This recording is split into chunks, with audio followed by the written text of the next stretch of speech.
Thank you for giving commercial vehicle and auto components India your valuable time. Happens to be a very important forum where we are looking at the forward-looking outlook for India, narrowing it down to the automotive space, and then bifurcating it into passenger vehicles as well as commercial vehicles. What's the broad sentiment like?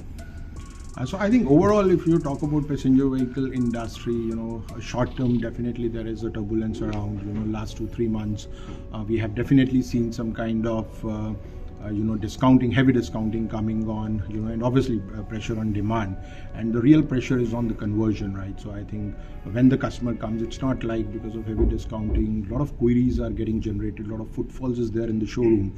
But I think the real pain lies that the OEMs are not able to convert it into the retail sales, Right. But overall, in short term, yes, there are challenges, but I think we should also see the prices of the car are really have been very high. There have been almost 30 to 35% increase in the car prices in the last 3 years. The total cost of ownership has substantially gone up. So basically, this year is also seen as a year of correction, right? So we are seeing primarily a lot of OEMs, actually recorrecting, or reorienting, the prices of their SUVs.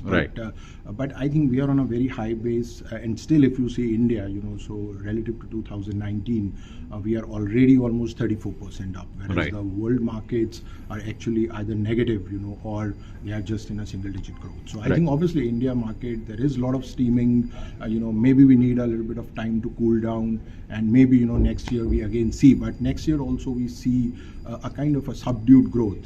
Before we really came into 2026, when we see a lot of plants being built up by Hyundai, by Maruti Suzuki, which is really going to ignite the market. It is really going to be a catalyst. So obviously on the way, automotive market is going through transformation. So a lot of challenges around, but at the end of the day, there is a transition period. I think for customers, there are too many choices to choose from, electrics or hybrids or CNG. So obviously, I think these are the challenges, but I'm sure Indian OEMs, are smart enough, to really convert them into real buyers in the days to come. Right.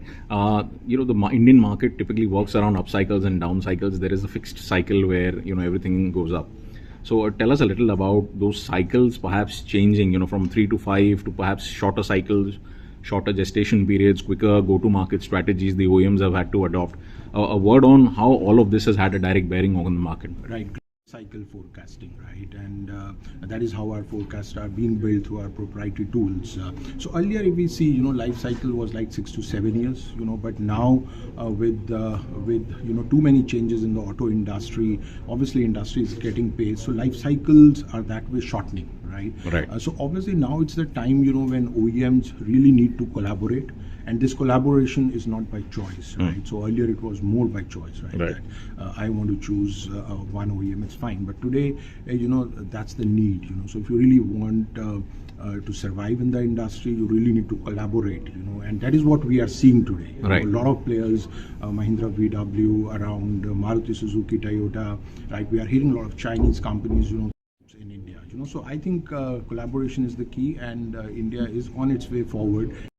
So we were on regulatory compliance driving transformation.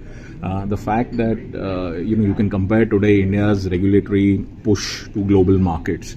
Would you compare India as a one-up over other markets, or would you say we are at par in terms of pushing this transformation when you compare to the globe?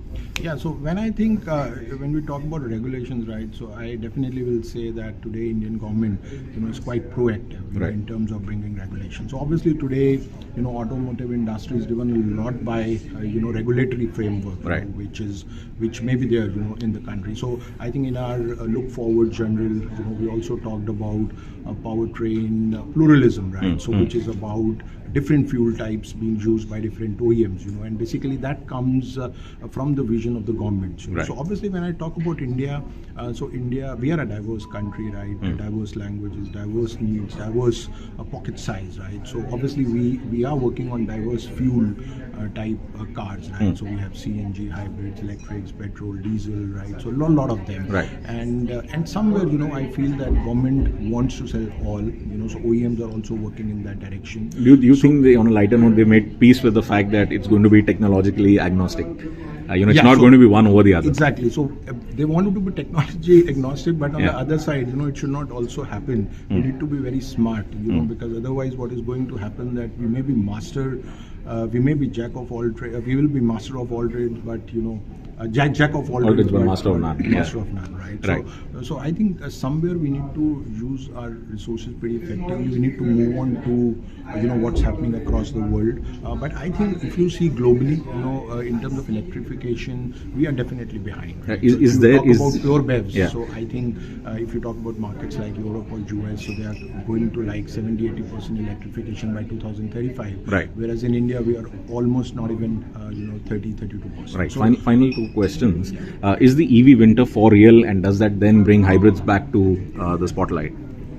So yes, because at the end of the day, the transition to EVs, obviously will go through CNGs and hybrids, right? But nevertheless, I would also like to say, that EVs, is obviously one of the key solutions today, and you really can't think the new world without EVs in it. Right. So any organization, any country, have to adopt net zero, has to go towards EVs. Right. So it's just like the pace, at what you want, the inflection points in the different markets. Right. And what I see is that India definitely, or what S&P Global sees is that India is moving towards that inflection point in next 2 to 3 years. Right. So In your study of emerging perspectives, to end it all, to sum it up all, what are the growth areas and challenge areas for the industry? Yeah. So I think growth areas, obviously our GDP per capita is going up. In the morning sessions, in the conference we heard about it. Right. We are going to be upper middle class society. The people are graduating from agriculture to service economy. So obviously moving to service economy means that they are obviously there is a shift from low income to high income. Right. So if you actually talk about the people earning more than 25 lakhs, so obviously that's almost quadrupling by 2030. So also obviously there are a lot of drivers, things are in place, the biggest being the policy direction, the political stability in the country, right? But on the other side there are a lot of challenges, right? Right. So it's not going to be a cakewalk, right? So we are seeing that we are working on so many technologies. So every OEM, I can actually talk about Kal Aaj Kal, right? So Kal, which is primarily the past, right? Right. So I've just seen OEM just focusing on petrol, diesel, Right. but Kal, which is the tomorrow, right? So there are so many technologies a OEM has to work, and I think it's very difficult, right? So that is what everybody is trying to adopt their own path towards decarbonization. Right. So obviously like Maruti may be following CNG, hybrids, EVs. Players like Mahindras and Tatas may be looking forward from diesel directly to EVs, maybe with a little bit of hybrids or CNG. But nevertheless, so I think challenges are there, and the biggest challenge is that our first-time buyers are actually reducing. So if we see last 2 years, so I Right. think India has to come back because our car penetration is just 36 per thousand. Right. So if we really want this market to grow, then obviously we need a lot of those first-time buyers, because first-time buyers constitute around 55% of the market, right? Right. So we really can't ignore first-time buyers. Right. So in a way, obviously there are a lot many of them, but I think it's like the governments, the OEMs, and the entire ecosystem is working in that direction. So I think a very exciting times for India, a very exciting time for auto industry, and a very exciting times for the consumers, because at the end of the day they have choice, right? And when you have choice, then consumer is the king. Right. Thank you so much. Thank you.